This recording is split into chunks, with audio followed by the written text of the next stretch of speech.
We are now going to use deductive reasoning to help us prove things.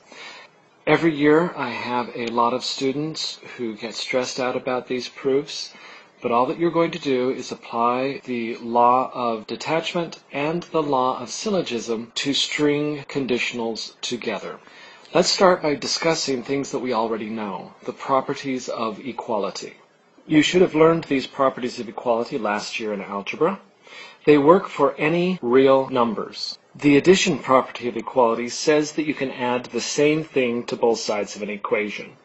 So if A equals B, then A plus C equals B plus C. Do you remember using this to solve equations?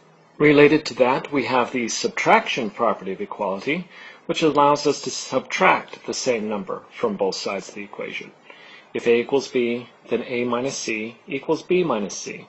You probably also remember this from last year. The multiplication property of equality says if A equals B, then A times C equals B times C. You can multiply both sides of the equation by the same number. And probably the most frequently used one, the division property of equality. If A equals B and C does not equal 0, that's an important part, that C cannot equal 0, then A divided by C is equal to B divided by C. And some others, the reflexive property of equality says that any number equals itself, so A equals A. We'll actually use this one a lot this year.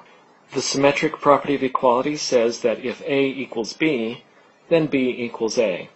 How many times last year did you come up with a solution like 7 equals X? But we all know that that means X equals 7. That's the symmetric property of equality. Here's another one that we're going to use a lot this year. The transitive property of equality says that if A equals B and B equals C, then A equals C. And finally, the substitution property of equality. If A equals B, then B can replace A in any expression. Whether you knew it or not, you used all of these last year. Let's cover one last property which you used a lot last year. The distributive property of multiplication over addition. Many people just know it as the distributive property.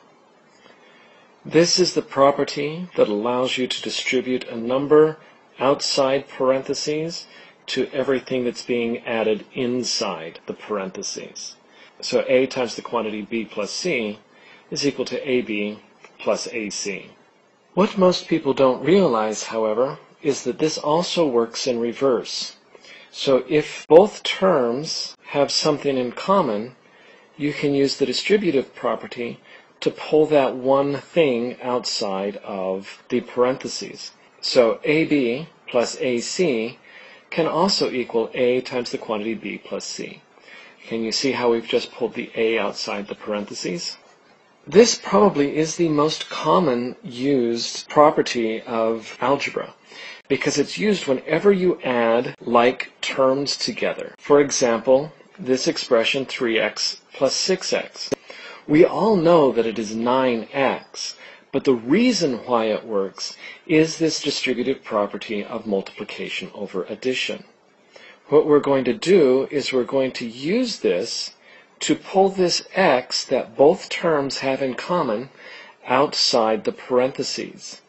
So what's left inside the parentheses is 3 plus 6.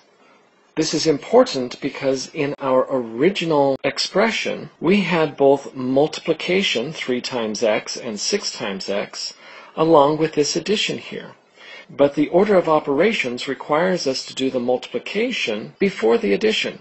But we can't do 3 times x or 6 times x because we don't know what x is. So by using the distributive property of multiplication over addition in reverse, we now change the order of operations. Now, the order of operations says, hey, do the grouping symbols first, the parentheses.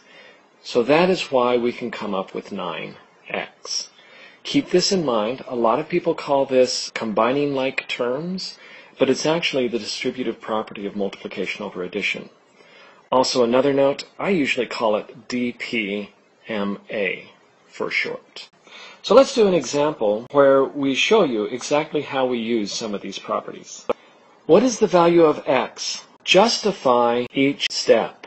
So what we're going to do is we're going to write each step of our solution out, and then off to the side we're going to write how we know that. That's what we mean by justify each step. So nothing's going to change, we're just going to be naming the properties that we're using. So let's begin with our original equation.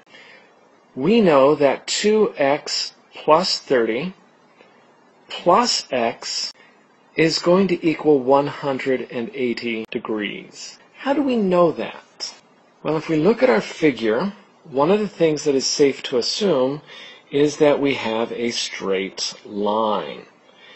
And since we have a straight line, these two angles form a linear pair. And the linear pair property says that the two angles are supplementary, that their measures total to 180 degrees.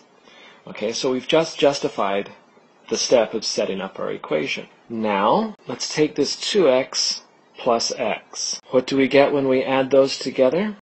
We get 3x. So then we'll still have our plus 30, and that still equals 180 degrees. What allows us to do that? Well, we just learned in the previous slide that that's the distributive property of multiplication over addition. We did that in reverse, right? From here it's quite simple to solve. We need to subtract 30 from both sides of the equation. What allows us to subtract the same thing from both sides of the equation?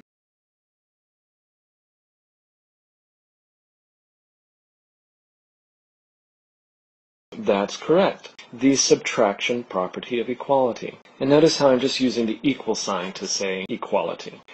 And then finally, what do we want to do? We need to get rid of the 3, so we'll divide both sides by 3. That leaves us with x is equal to 50 degrees. And what allows us to divide both sides of the equation by the same number? You are correct. That's the division property of equality. And notice how I even made that shorter by using the division symbol. That is what we mean by justifying each step. It's to simply state which property you're using at each step of the process.